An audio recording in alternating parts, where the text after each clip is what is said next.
The storm that night came down like the sky itself was angry, pounding the trees and washing out the back roads of Maplewood County. I was out on patrol 12 years into this badge, thinking mostly about my sister, the one I lost 3 years back. Her name was Lauren, and no matter how many nights go by, I still hear her voice in my head, still feel the guilt I carry for not seeing her pain sooner. Maybe that's why my eyes caught what they did, a small shape sprawled across the blacktop just for a second, lit by the lightning like the storm wanted me to see it. I slammed the brakes, the cruiser skidding sideways. When I jumped out, rain hit me like needles. But all I saw was this tiny girl, no more than 6 or 7 clothes soaked straight through, lips, pale body burning with fever heat even in the downpour. Her eyes fluttered open just long enough to whisper something that punched me in the gut. "Don't take me back, please." That voice, it was the same kind of pleading Lauren used to whisper when she'd hide in our closet to escape our father's yelling. And in that instant, I wasn't just a cop doing my duty. I was a brother who'd once failed to protect someone he loved, and I wasn't about to let history repeat itself. I scooped her up light as a feather and asked, "What's your name, sweetheart?" She clutched my wet uniform with surprising strength, whispered, "My name is Lily." That was all it took. I wrapped her in my emergency blanket, buckled her into the back seat, and gunned it straight toward Maplewood General. The radio was useless storm interference, so it was just me, the rain, and this fragile child gasping for air in the back seat. "Stay with me, Lily," I kept saying, checking the mirror every other breath. "We're almost there." When I burst through the ER doors with her in my arms, the room changed. Nurses froze, a doctor snapped orders. Pediatric room now. That doctor, Elena Reyes, looked at Lily like she was already hers to protect. She read the thermometer, saw the malnourishment, and I'll never forget the quiet curse she muttered under her breath. But what she noticed most were the faded scars. Not new bruises, not a kid who just fell off a swing, but the kind of marks that tell you a child's been forgotten. Then came the caseworker, young sharp-eyed, named Olivia Kane. She had this way of seeing what kids didn't say out loud. But the moment she tried to sit down, Lily burrowed under the hospital blanket, peeking out only to point at me. "Is he staying?" I should have lied, told her the truth would be easier down the line. But I couldn't. "I'm not going anywhere," I said, even though my captain would chew me out for getting attached. And sure enough, he did. "Keep your distance, Clark. Protocol exists for a reason." But when I stepped back into that room and Lily reached for my hand like it was the only thing keeping her anchored, I knew I'd already broken every protocol in the book. She whispered, "You came back," and I answered without hesitation. I promised I would. The fever broke by dawn, but the real storm hadn't even started. Lily began to talk in fragments about an uncle, Victor, about living in a cabin deep in the woods, about how she had to stay hidden because people were looking for her. But then came the slip-ups, memories of a giant house, shiny floors, a lady with jewelry who cried all the time, a man who slammed doors until the walls shook. Olivia searched every missing child database, but nothing matched. No one was looking for a Lily, which meant either no one reported her missing or someone made sure she didn't exist on paper. 3 days in the mystery, walked right through the hospital doors. A tall man, gray hair, flannel shirt, smelling of pine tears in his eyes. "I'm Victor Hayes, her guardian. I've been searching everywhere." He showed paperwork, custody papers, medical records, even therapy notes. To the untrained eye, it was airtight. To mine, it felt rehearsed. And here's where it twisted. Lily saw him, and instead of relief, she froze.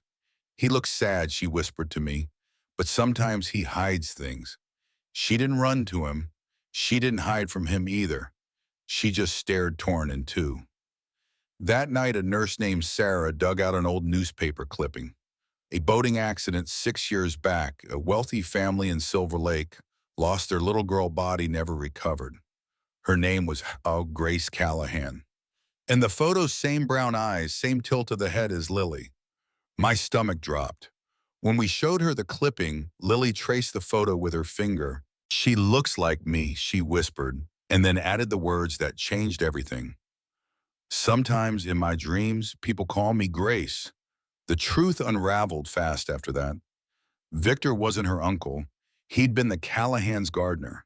The day of the accident, he pulled Grace out of the water, heard her parents screaming at each other inside, and made a choice, a selfish, loving, desperate choice. He disappeared with her forged documents, raised her as his own. He gave her pancakes and bedtime stories, but stole her from the life that was hers. When Grace's real parents, Margaret and Charles Callahan, arrived at the hospital, the room felt like it might crack open from the weight of it all. 6 years of grief, guilt, and hope stood face to face with a child who didn't know whether to call them strangers or family. Margaret reached out, trembling. "You're so beautiful, so grown up." And Grace, sharp as ever, tilted her head and asked, "Do you still fight like you used to?" That question broke them. They admitted losing her had changed everything. Therapy, forgiveness, a smaller home where love replaced shouting. But Grace didn't melt into their arms like a Hallmark ending. She sat back cautious and said, "Uncle Victor taught me forgiveness is something you choose every day, even when it's hard. If I come home, will it be to the same house where everyone yells or to a new kind of home?" The Callahans showed photos of a cozy cottage garden out back. Nothing like the mansion of her nightmares. Grace studied them for a long while, then whispered, "It looks peaceful." The courtroom was next. Victor turned himself in, pleaded guilty to kidnapping. I watched him stand before the judge, voice breaking as he said to the Callahans, "I thought I was saving her, but I robbed you of 6 years." And then Margaret stood, tears streaming, and said, "The daughter who returned to us is kind, intelligent, forgiving. She learned that from you." In the end, the judge sentenced him to probation, community service, supervised visits, a compromise between justice and mercy. And Grace, she got what most kids never do, the power to choose her own ending. She chose to live with her real parents, but demanded Victor stay in her life. "He made a big mistake," she said, "but he's still my family too." A year later, on Community Heroes Day, Grace stood on a stage in front of the whole town wearing a blue dress, voice steady as stone. She pointed at each of us in turn, me, Dr. Reyes, Olivia, her parents, even Victor, and said, "These are my heroes, not because they were perfect, but because when they made mistakes, they owned them and made things right." Then she pulled out little wooden birds Victor had carved, handing one to each of us. "Uncle Victor taught me that little birds need to know how to fly, but also need a safe place to land. You are all my safe place." The crowd went silent, some wiping tears, some shaking their heads, not sure what to feel. Because here's the thing, was Victor a villain who stole a child, or a broken man who gave her love when no one else could? Were her parents the real villains for neglecting her before the accident, or grieving parents who never stopped searching? Grace herself summed it up better than any of us could. She looked out at everyone, her voice small but fierce. Family isn't about who you live with or who you're born to. It's about who chooses to love you every single day, even when it's complicated. And that's where I'll leave you, because this story, it doesn't end neatly tied up with a bow. It ends with questions. What would you have done in Victor's shoes? Was he a savior or a kidnapper? Should forgiveness outweigh punishment when love is involved? Drop your thoughts in the comments, because I want to know. Have you ever seen someone make a terrible choice for what they believed was the right reason? And do you think love can ever make that right?